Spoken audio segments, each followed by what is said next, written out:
Welcome to Jason Mitchell Outdoors Television. Join us as we showcase some of the greatest hunting and fishing opportunities across the Midwest.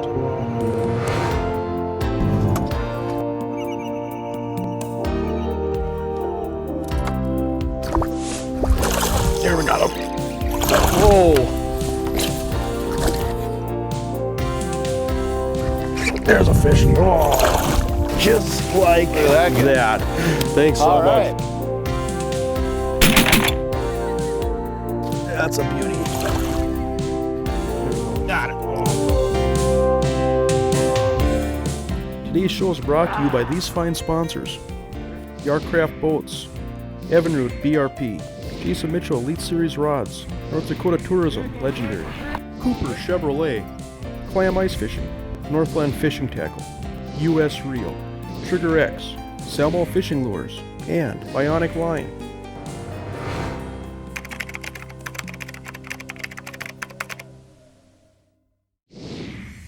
Follow Jason Mitchell Outdoors online at jasonmitchelloutdoors.com or become a fan on Facebook. Welcome to today's show. Today's show takes us to Devil's Lake, North Dakota, and believe it or not, it's already almost the middle of April, and it's a late ice, no close season on walleyes, and when you can target walleyes this time of the year, the action can be pretty incredible. And we're joined by a gentleman who was just inducted in the Freshwater Hall of Fame and is considered the pioneer of modern ice fishing, the man that's really came up with, you know, so many of the different things that we take for granted today, whether it's mobility, using electronics, fishing and finding fish, fishing aggressively with search lures. Dave Genz will be joining us on the ice today. Well, it's been a, interesting life, I guess we'll call it, as ice fishing grew from the Stone Age to the Space Age, as we called it, and we broadened the horizons from Minneapolis to Des Moines to Eau Claire to Fargo to, then eventually we expanded out to Devil's Lake. Well, every time we went to a new area, we always got to fish new lakes. Here we go.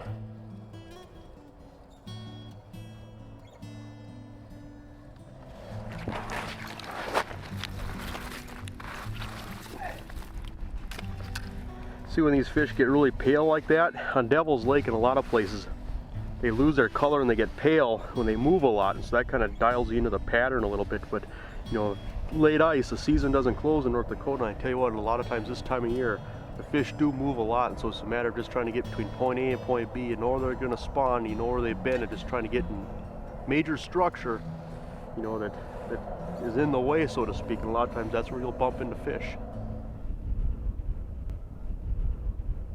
As years go on and we've traveled the country, I'm out in Vermont and New Hampshire and Maine, fishing areas that, modern ice fishing still hasn't got to. In a sense, is like we do it around here. We all have electronics here. Only a few people out there have it. That's pretty universal too, isn't it, Dave, in the sense that wherever you go, people want to catch more fish. And so they're pretty receptive of what you have to show them, aren't they? That's right. We go out there and go fishing with some of the locals. You hang out in the bait store, or you do a seminar, or you do a sport show. And, pretty soon you kind of pick out seems to be the best fishermen in the area, and then we go fishing with them, and they show us their stuff, and we show them our stuff, and it's we learn things, and so do they. But once they see how the Vexilar works, and how the fish trap works, and how easy it is to drill holes with the augers, and some of the lures that we're using, they tend to become disciples of ours. They see the clothing, they see us kneeling down on the ice, and we're not wet, and we're, most of them turn our way then as they broaden their horizons. Follow Jason Mitchell Outdoors online at jasonmitchelloutdoors.com or become a fan on Facebook.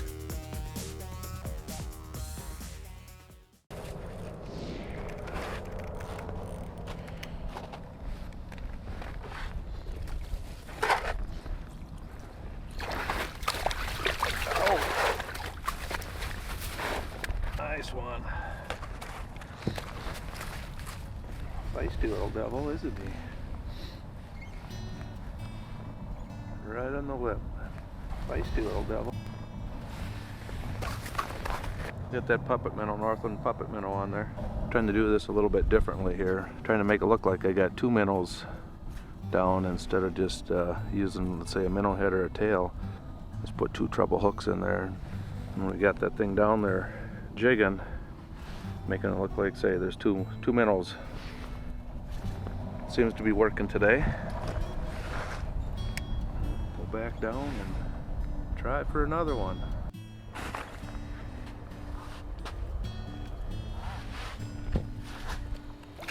Another nice one came to visit. Beautiful.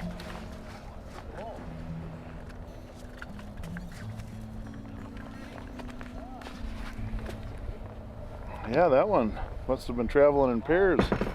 Got 2 back to back here.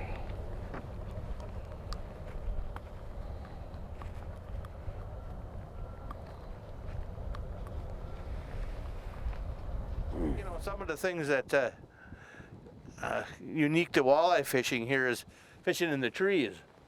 You know, it's not often that you go drill holes in amongst the trees and drop down and you know, jerk out nice walleyes that is, you know, water's even not that deep, and you know, getting walleyes wrapped up in the trees, that's going to happen to you when you fish in that shallow water. So seeing the, you know, the way the Perch Patrol guides were searching for more fish for their clients, you know, made me a better perch fisherman. So I think that's what stands out when I think about Devil's Lake.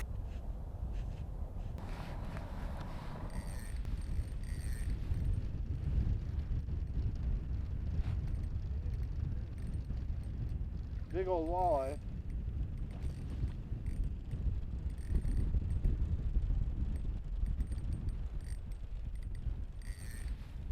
Come on up here, buddy. Ah, there's a nice fish.